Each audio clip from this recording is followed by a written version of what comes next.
বন্ধুরা, কেমন আছো সবাই? আশা করছি সবাই ভালো আর সুস্থই আছো, আর আমরাও ঠিকঠাক আছি। এই দিনটাতে আবার বৃষ্টি শুরু হয়েছিল, সকালের দিকে বেশ বৃষ্টি। তবে এই বৃষ্টিটা হয়েছিল মোটামুটি 8টার দিক করে শুরু। আর প্রিয়া আজকে সকাল সকাল বেরিয়ে গেছে, 6টা 5-10 নাগাদই প্রিয়া কিন্তু চলে গেছে। আমরা সবাই বলছিলাম বৃষ্টিটা যদি আরও 2 ঘন্টা আগে শুরু হতো তাহলে আর প্রিয়া যেতে পারতো না, আজকের দিনটা থেকে যেত আর বেশ ভালোই লাগতো, মজা হতো আমাদের সবার। তো এইদিকে দেখো, আমি তোমাদেরকে হাতটা দেখাচ্ছি। আমার হাতে না লোহা পড়লে গরমের দিনে এরকম অ্যালার্জিটাই বেরিয়ে যায়। তো এটা অনেকটা কম, আগের 2 দিন তো আরও বেড়ে গেছিলো, যে কারণে লোহাটা খুলে দিয়েছি। এটা আবার নেক্সট ডে, মানে যেদিন আমরা বাড়ি ফিরলাম সেই দিন সকালবেলায় দেখো আমরা রেডি হয়েছি। এই আমরা এখন হয়ে গেছি রেডি, আর আমরা দেখতে এলাম কাকিমা কি করছে। কাকিমা এদিকে হচ্ছে পরোটা, এদিকে মিষ্টি। কাকিমা দিকে পরোটা হচ্ছে, কাকিমা কিন্তু লুচি পরোটা ভালোই ভাজে। মা কালকে ভেজেছিল, তা একটা আছে, ওকে বললো খেতে, ও বললো খাবে না। নিয়ে যা, একটা নিয়ে যা, গিয়ে খাবি, গরম তো। যাবে না, কিছুতেই যাবে না, থাকবে। আবার বলছে চলে আসবা। হ্যাঁ, বহরমপুরে পৌঁছে গেছি। পৌঁছে গিয়ে আমি আর বুনু কোথায় যাচ্ছি জানো? টোটো করে একটা স্বপ্ন পূরণ করতে।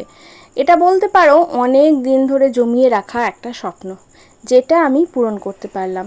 আর এই স্বপ্নটা পূরণ করার জন্য, মানে করতে পেরেছি, ভগবান যে আমাকে এতটুকু সামর্থ্য দিয়েছে, তাই জন্য ভগবানকে লক্ষ কোটি ধন্যবাদ। মানে ধন্যবাদ জানালেও মানে কি বলবো, কম হবে।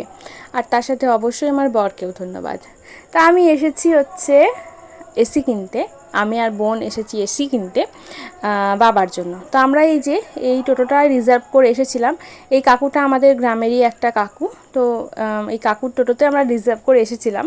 তো বাবা আমাকে আর বোনকে, মিষ্টিকে আমাদের বাড়িতে নামিয়ে দিয়ে একটু চাটা খেলো। চাটা খেয়ে বাবা বললো আমি ওষুধটা কিনবো, আমার ওষুধ শেষ হয়ে গেছে, ওষুধ কিনে নিয়ে তারপরে আমি বাড়ি চলে যাব। আমি বললাম ঠিক আছে চলে যাও। দিয়ে বাবা গেছে ওদিকে ওষুধ কিনতে, আর আমি আর বোন গেছিলাম এসি কিনতে।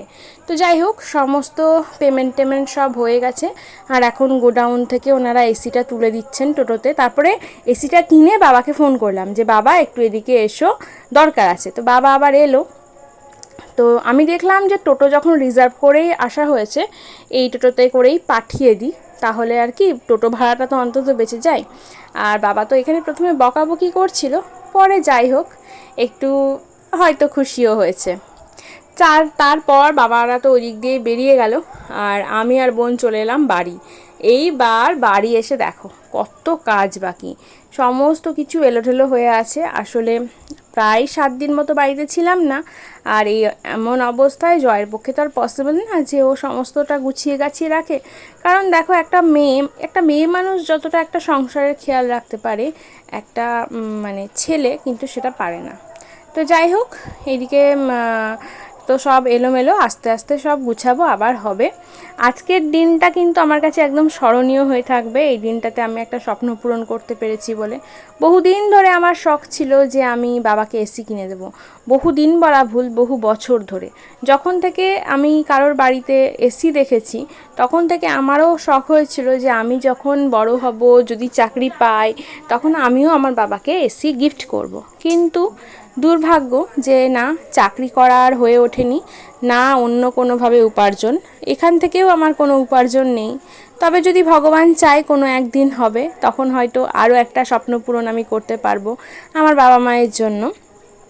তো এদিকে দেখো, এদিকে তো যাচ্ছে তাই অবস্থা, সমস্ত বাসনপত্র সব মানে মেজেটা যে এখন গুছাবো।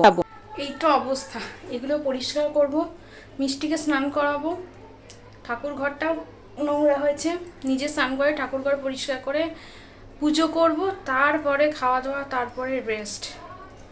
অবস্থা পুরো খারাপ, চলো পড়তে থাকি।